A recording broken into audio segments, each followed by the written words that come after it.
दिल्ली के नजफगढ़ डिचांग कला इलाके में नेशनल हाईवे बनाने के नाम पर लोगों के घरों और कॉलोनी के मंदिरों पर एडीएम के आदेश के बाद अब बुलडोजर चलाया जा रहा है, जहां सैकड़ों परिवार बेघर हो चुके हैं।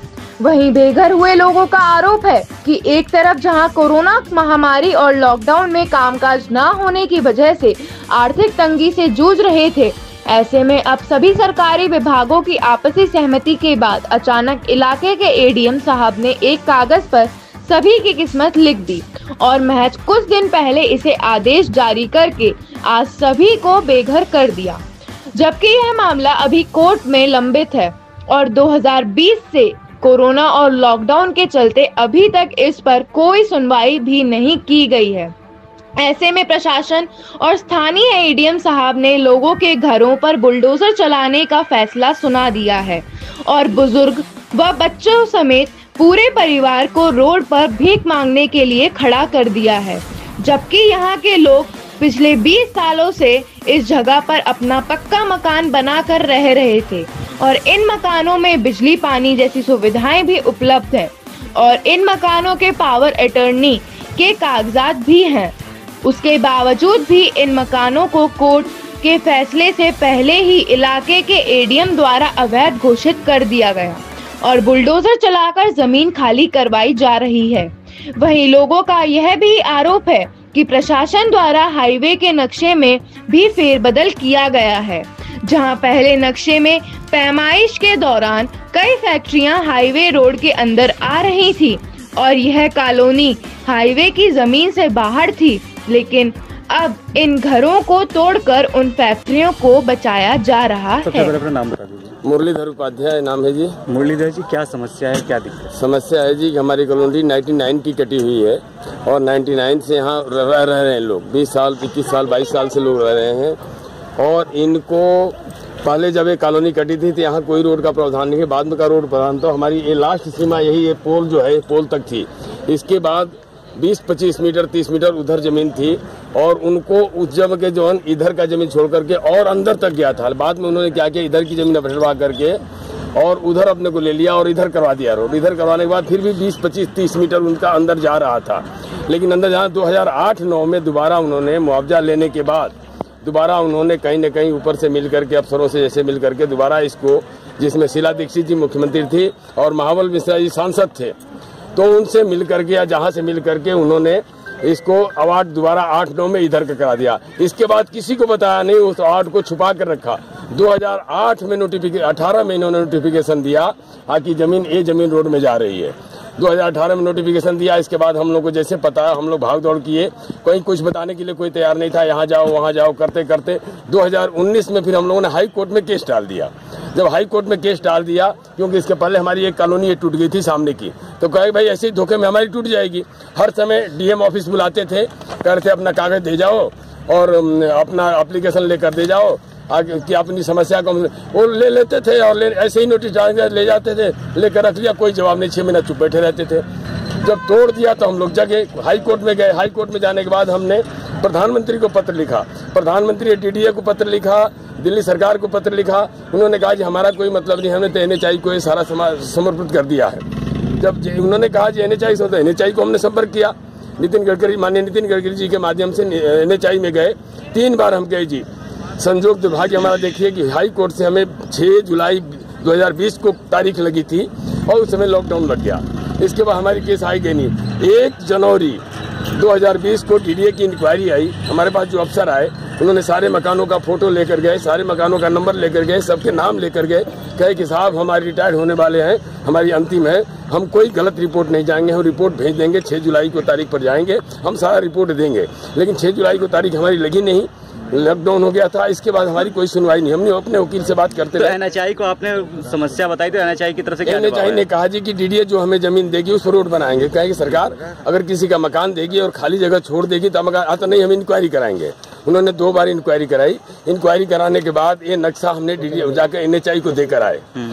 एनएचआई में उदीप सिंघल, इसमें जो जीएम है वो प्रोजेक्ट विभाग में थे, प्रोजेक्ट विभाग में उनको देकर आए। उन्होंने उदीप सिंघल जी ने कहा कि हम इसको चेक कराएंगे। जब इन्होंने इंक्वायरी भेजी तो हमें लगा कुछ शंका। फिर हम उदीप सिंघल जी के पास गए, वो जीएम हो गए थे। उन्होंने कहा जी कि जैसे रोड था वैसे ही, इसमें कुछ परिवर्तन नहीं है। फिर हम सीधे नितिन गडकरी जी के पास चले गए और वहां से फिर इनके पास मैसेज गया, और मैसेज जाने के बाद इन्होंने हमें पत्र दिया है, और इन्होंने वो भी पत्र हमें नहीं दिया, हमने राष्ट्रपति को पत्र लिखा, प्रधानमंत्री को पत्र लिखा, राष्ट्रपति जी ने उनके पास पत्र भेजा है, आपने देख लेंगे सारे लेटर, और राष्ट्रपति पत्र का जवाब उन्होंने क्लाइंट के पास जवाब जाना चाहिए। हमारे पास देखिए ये 26 मार्च को लेटेस्ट पत्र आया है, जो NHAI ने कहा कि हम रोड को सीधा कर दिया है। इसके बाद लॉकडाउन लग गया, फिर लॉकडाउन में हम कहीं जा नहीं सके, ये लेटर किसी को देने के लिए या कहीं भेजने के लिए। हमें 9 जून को पता लगा कि नहीं, वो तो वही है और वही नक्शा है, वही चीज है। फिर हम डीएम के पास गए, डीएम साहब ने कहा हमें 1 सप्ताह का टाइम दीजिए, लेकिन हमें SHO साहब ने बुलाकर कहा कि 17 तारीख को आपको लाइट काट दी जाएगी। फिर हमने पुलिस हेडक्वार्टर गए, उसकी हर बार हमारी रिपोर्ट है, पुलिस हेडक्वार्टर शालिनी सिंह जी के पास, उनको देकर आए कि SHO साहब ऐसे थाने बुलाकर कहा है। फिर हम जाकर LG साहब के पास हमने अपना पत्र देकर आए, शहरी विकास मंत्री को पत्र देकर आए, और फिर 16 तारीख को फिर डीएम साहब के पास गए, नवीन अग्रवाल जी के पास। उन्होंने कहा कि सर इसमें अब कुछ हो नहीं सकता है, ADM के पास सारा कार्य का संचालन है। ADM राकेश दहिया जी को बुलाकर कहा भाई इनको संतुष्ट करो। राकेश दहिया जी के पास आधा पौना घंटा हम 3-4 लोगों ने काफी बहस हुई, लेकिन उन्होंने गर्दन ऊपर किया ही नहीं। कहे जी हमने तो ऊपर का आदेश हमें तो करना है, हम क्या आपने पूछा नहीं किसका आदेश है ऊपर से? कह रहे थे कि ये DDA ने हमें बनाकर भेजा है। तो ये जो सड़क बन रही है किसके अंडर में है? ये वो NHAI के अंडर में है। NHAI ने देखिए राष्ट्रीय नक्शा बना दिया है, और DDA, और उसमें क्या है सर कि DDA के 2 अफसर रिटायर्ड होने के बाद। तो आप एक तरफ कह रहे हैं NHAI ने नक्शा बना दिया, एक तरफ कह रहे रोड सीधी जा रही है, तो इसका क्या? नक्शा बनवाया गया है ना जी। DDA के 2 अफसर रिटायर्ड होने के बाद NHAI के प्रोजेक्ट विभाग में आजकल बैठ रहे हैं, आज भी बैठ रहे हैं वो, और उन्होंने सारा इधर से तालमेल करके प्रसाद दिया है मोटी। उस प्रसाद के बल पर GM से लेकर के और नीचे तक, मैं उदीप सिंघल जी तक की कहूंगा, क्योंकि 3 बार उदीप सिंघल जी के साथ हमारी मीटिंग हो चुकी है, इसमें वहां से नीचे तक बहुत बड़ी मोटी प्रसाद गई है। इस प्रसाद के कारण से सारा हुआ है। इसके बाद भी हम नहीं रुके। तो अभी लगभग कितने घर टूटने की आशंका है? क्या 25 घर? अभी 25-30 घर तो यहाँ बने हुए टूट रहे हैं जी। तो आपको कोई मुआवजा देने की बात कही गई है? कुछ भी कोई बात नहीं कही जी, आप कोर्ट में जाओ और कोर्ट आपका फैसला करेगा, हमारे पास कुछ भी नहीं है। ठीक, बता दीजिए। कनिका यादव जी, क्या हुआ है, क्या मामला है? देखिए, इस टाइम ये हो रहा है हमारे साथ में, गरीब की आवाज को दबाया जा रहा है। वो इसलिए दबाया जा रहा है क्योंकि हमारे पास इतना पैसा नहीं है। और अगर आप देखना चाहें तो हमारे घरों में जाके देखिए, हम करोड़पति इंसान होते तो आप देखिए हम जंगल में रहते। हमारे घरों की कंडीशन देखिए, मतलब घरों में पलस्तर नहीं है, किस तरीके से हम अपना गुजारा कर रहे हैं अपने बच्चों के साथ में। आज हमें हमारे सर से छत चली गई है, बताओ हम अपने बच्चों को लेके कहाँ जाएं? कोई है हमारी आवाज सुनने के लिए? सरकार को वोट हम देते हैं और हम उनको वोट देके उनको आगे तक बढ़ाते हैं। तो आज ये बताओ हमें क्यों रोड पे धक्के देके निकाला जा रहा है? पुलिस वाले आते हैं, लेडीज पुलिस हमारे साथ बदतमीजी करती है। क्या हम लेडीज नहीं है? क्या हमारी इज्जत नहीं है? मैं ये जानना चाहती हूँ। अगर हम कुछ करते हैं तो हमें बोला जाता है आप कानून हाथ में ले रहे हैं। हमारे पिताजी को बदतमीजी से घसीटा जाता है, वो अच्छी बात है? ये बताइए, हम गरीब है, हमारे घरों में ये काम नहीं होते हैं। ये अमीर लोग हैं, इनके घरों में होता होगा क्योंकि ये करोड़पति हैं। इनकी ये जो बदसलूकियां हैं वो पैसे से दब जाती हैं। तो अभी आप लोग क्या चाहते हैं? हम ये चाहते हैं कि हमारा मकान बचाया जाए। जो रोड है, ले जाए रोड तक, जो ये रोड है ये हमारे मकान से बहुत पहले से बचा हुआ है, ठीक है।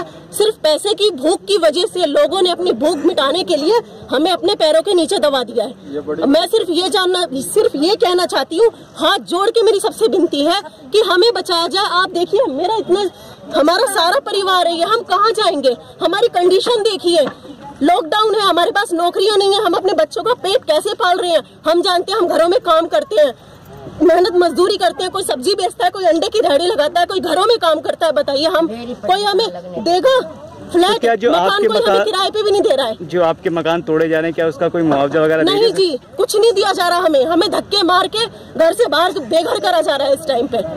तो अभी आप लोग क्या चाहते हो? हम इंसाफ चाहते हैं, अपने साथ हमें इंसाफ चाहिए। बताइए, हमारे पास सारे ओरिजिनल डॉक्यूमेंट्स हैं। अगर हम इलीगल थे तो ये कॉलोनी क्यों काटी गई? तो पहले आपको कोई नोटिस दिया गया था इस घर गिराने का? हमें कोई नोटिस नहीं मिला। हमें कोई आम सूचना दी गई है, अभी वो भी कुछ दिन पहले। और आम सूचना से आप सबको पता है, ये बताइए नोटिस तो नहीं है ना वो? तो फिर क्यों? हमारे घर के नंबर है ना, नंबर है ना, खसरा नंबर है, कुछ भी तो है नहीं उसके अंदर। पता है तो आप क्यों नहीं हमारे घर के नंबर सब देते हो? उसके अंदर सबसे पहले अपना नाम बता दीजिए। राखी नाम है मेरा। मैम क्या समस्या है? तो समस्या ये है कि हमारा मकान तोड़ा जा रहा है और फैक्ट्रियाँ छोड़ी जा रही हैं। हम 20 साल से यहाँ पे रह रहे हैं। हमारा मकान की वजह बचाने की वजह इनकी फैक्ट्री बचाई जा रही है। इसका क्या मैटर है? सरकार वैसे बोलती है कोरोना चल रहा है, लॉकडाउन लग रहा है। अब लॉकडाउन में कहाँ से ऑर्डर मिल गया जो हमारे मकान तोड़ने की बात आ गई है। लाइट काट दी हमारी, 4 दिन पहले लाइट काट दी है और हमारे साथ में बदसलूकी करी है।